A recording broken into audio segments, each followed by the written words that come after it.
What do you think of when you think of a Pharisee? Let me tell you what people thought in Jesus' day. Pharisee was highly respected. They were considered to be the most righteous people in the world.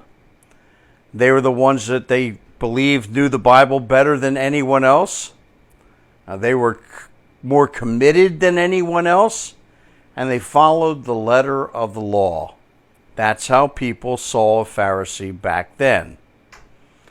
Now, I want us to take a look at the text, Luke chapter 6, verse 1 to 11. One Sabbath, Jesus was going through the grain fields, and his disciples began to pick some heads of grain, then rub their hands and eat the kernels. Some of the Pharisees asked, "Why are you doing what is unlawful on the Sabbath?" The Pharisees saw the disciples rubbing their hands together, and according to their man-made rule, they were threshing. Therefore, they were working. "Why do you let your disciples work and break the Sabbath?" was their question. The text goes on. Jesus answered them, "Have you never read what David did when he and his companions were hungry? He entered the house of God, and taking the consecrated bread, he ate what was lawful only for the priest to eat. And he also gave some to his companions. Then Jesus said to them, 'The Son of Man is the Lord of the Sabbath.'" Oh, wow. Jesus says, remember David? He ate the bread that God said was only to be eaten by the priest. What's his point? Mercy trumps legalism.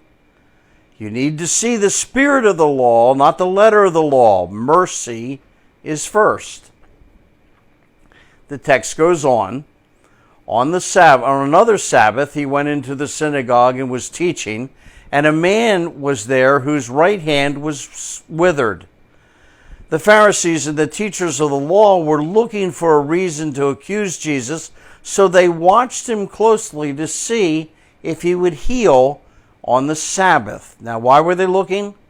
They wanted to see if he would give medical attention to this man with a withered hand. If he did, it would be work, and if he worked, he would have broken the Sabbath.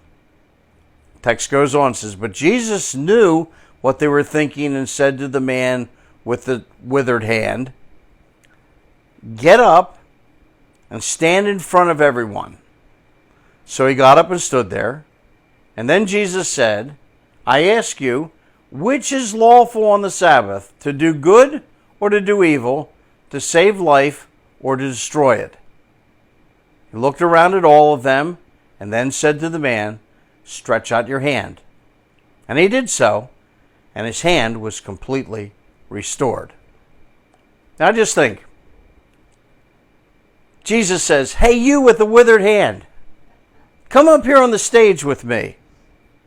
Jesus is about to pick a fight.